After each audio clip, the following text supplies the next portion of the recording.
អង្គុយនៅក្រោយផ្ទះមាត់ទន្លេខ្យល់ត្រជាក់បរិយាកាសល្អហ្នឹងគឺថានឹកឃើញឃ្លានសាច់អាំងហើយមានចាំយូរទេគឺមកធ្វើជាមួយនឹងពូវៀនញាត់គល់សក្រីជាមួយនឹងដើមខ្ទឹមនិយាយពីថាអូយតំណងណាស់ខ្ញុំទៅផ្សារទិញបានពូវៀនជ្រូកនេះគឺចំនួន4គីឡូយកមកដល់ផ្ទះហ្នឹងគឺដាក់ត្រាំជាមួយនឹងទឹកកកហើយយកជាមួយនឹងម្សៅឆាមកច្បាច់លាងសម្អាតពូវៀនជ្រូកនេះពូវៀនជ្រូកបើសិនជាយើងលាងអត់ស្អាតទេគឺវានៅជាប់ធុំក្លិនណាអញ្ចឹងខ្ញុំយកមកដល់គឺខ្ញុំដាក់ទឹកកកឲ្យវាស្រស់ល្អហើយខ្ញុំច្បាច់ជាមួយនឹងម្សៅឆានេះច្បាច់បដាឲ្យយើងដាក់ទឹកលាងបដាហ្នឹងគឺយើងសម្អាតបានតែខាងក្រៅទេអញ្ចឹងគឺខ្ញុំច្បាច់វាបន្ទាប់ហើយខ្ញុំប្រឡាត់វាគឺខ្ញុំបោចយកខ្លាញ់វាជាមួយនឹងអាចជ្រូកដែលវានៅជាប់ដូចជាកតុអីដែលជាប់នឹងពូវៀនហ្នឹងគឺខ្ញុំបោចវាលាងសម្អាតហ្មងបើថាពូវៀនជ្រូកឬមួយក៏ពោះគោអីក៏ដោយដែលខ្ញុំយកមកធ្វើញ៉ាំខ្លួនឯងគឺខ្ញុំលាងសម្អាតទាល់តែស្អាតបោចទាល់តែអស់អញ្ចឹងបើសិនជាយើងបោចខ្លាញ់វានឹងអត់អស់ទេហ្នឹងគឺវានៅធុំក្លិនណាអញ្ចឹងខ្ញុំបោចវាទាល់តែស្អាតអស់ហើយប្រឡាត់កោសសងខាងច្បាច់ទឹក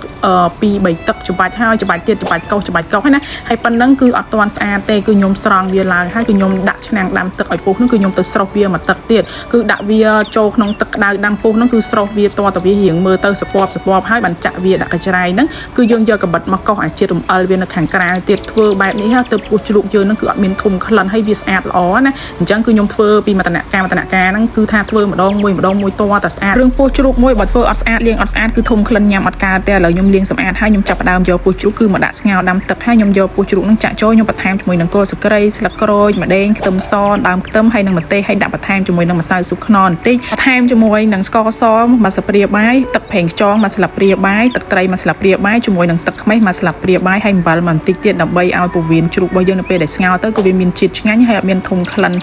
ឆ្អែតហើយយើងដាក់ទឹកខ្មេះហ្នឹងដើម្បីឲ្យពូវៀនជ្រូកយើងគឺវាឆាប់ហុយល្អហើយវាសស្អាតហើយអញ្ចឹងខ្ញុំស្ងោររងាស់វារយៈពេលតែ15នាទីទេគឺពោះជ្រូកខ្ញុំគឺបានឆ្អិនខ្ញុំមកស្រង់ពោះជ្រូកឡើងប្រឡាក់គ្រឿងបន្ថែមមានម្ទេសឆ្អើរមួយស្លាបព្រាបាយប្រេងការីមួយស្លាបព្រាបាយបន្ថែមជាមួយនឹងស្រាចិនកន្លះស្លាបព្រាបាយប្រេងល្ងកន្លះស្លាបព្រាបាយហើយអ្វីដែលខ្វះអត់បានគឺម្សៅស៊ុបខ្នុររសជាតិសាច់មាន់ហើយផលិតពីប្រទេសហ្វីលីពីនហើយរសជាតិគឺនៅឆ្ងាញ់ដដែលហើយសម្រាប់ម្សៅស៊ុបខ្នុររសជាតិសាច់មាន់ថ្មីគឺមានកញ្ចប់700ក្រាម400ក្រាមនិង17ក្រាមបងប្អូនអាចរកទិញបាននៅគ្រប់កន្លែងនៅលើទីផ្សារហើយខ្ញុំមកដាក់បន្ថែមគ្រឿងបន្តគឺមានជាមួយនឹងស្ករសមួយស្លាបព្រាបាយហើយជាមួយនឹងប្រេងខ្យងមួយស្លាបព្រាបាយទឹកដោះគោខាប់មួយស្លាបព្រាបាយច្របាច់គ្រឿងទាំងអស់ហ្នឹងឲ្យវាចូលសព្វគ្នាបានល្អហើយបាទខ្ញុំមកកិនជាមួយនឹងម្ទេសហើយនឹងខ្ទឹមសគឺដាក់ចូលបន្ថែមនៅក្នុងពូវៀនហ្នឹងដើម្បីឲ្យវាមានជាតិហឹលពួកខ្ញុំប្រឡាក់នេះគឺយករសជាតិហឹលហើយយើងចង់បានឲ្យពណ៌ស្អាតគឺយើងដាក់ជាមួយនឹងប្រេងការីម្ទេសឆ្អើរហើយបន្ថែមជាមួយនឹងម្ទេសកូរ៉េគឺប្រឡាក់ជាមួយនឹងពូវៀនរបស់យើងគឺវាមានពណ៌ក្រហមស្អាតមែនតើហើយខ្ញុំប្រឡាក់ហើយខ្ញុំស្ទើរជាមួយនឹងម្ទេសកូរ៉េគឺខ្ញុំមកដាក់បន្ថែមជាមួយនឹងម្ទេសកូរ៉េទៀតឲ្យវាកាន់តែមានជាតិហឹលហើយនិយាយទៅខ្ញុំចូលចិត្តញ៉ាំរសជាតិហឹលអញ្ចឹងខ្ញុំដាក់ម្ទេសស្រស់ផងម្ទេសកូរ៉េផងពណ៌វាក៏ស្អាតរសជាតិវាក៏វាហឹលឆ្ងាញ់ដែរឥឡូវខ្ញុំប្រឡាក់រួចរាល់ហើយគឺខ្ញុំមានជាមួយនឹងដើមខ្ទឹមហើយនឹងគល់ស្លឹកគ្រៃដើម្បីយើងយកវាញាត់ជាមួយនឹងពូវៀនជ្រូករបស់យើងណាហើយបើសិនជាបងប្អូនមិនចូលចិត្តស្លឹកខ្ទឹមបងប្អូនដាក់តែគល់ស្លឹកគ្រៃក៏បានដែរប៉ុន្តែខ្ញុំចូលចិត្តដើមខ្ទឹមទេយើងដាក់ជាមួយពូវៀនជ្រូកទៅពេលដែលយើងញ៉ាំទៅគឺវាអត់ទលាន់ទេបងប្អូនហើយវាចូលជាតិគ្នាឆ្ងាញ់មែនតើអញ្ចឹងខ្ញុំយកស្លឹកខ្ទឹមគឺដាក់ច្រើនមែនតើណាដាក់ជាមួយនឹងពូវៀនជ្រូកយើងញាត់វាម្ដងឲ្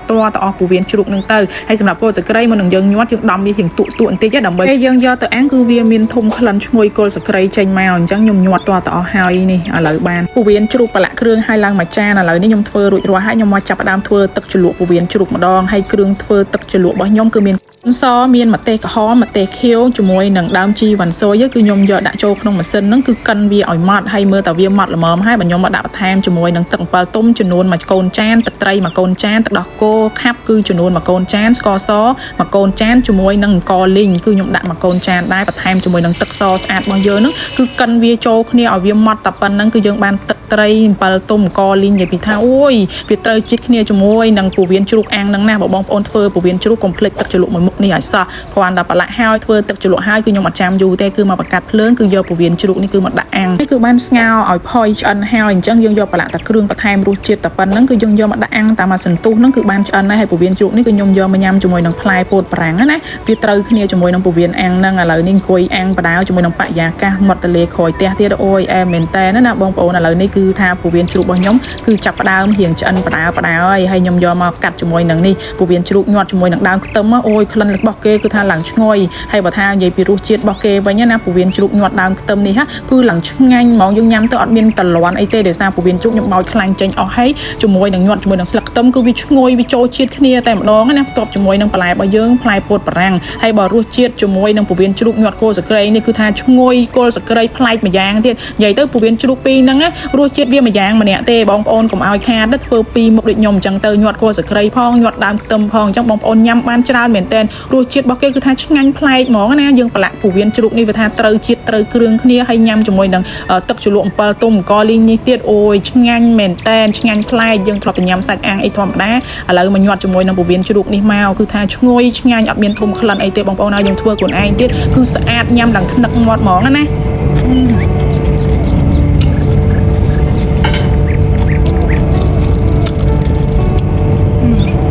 អូយស្តុក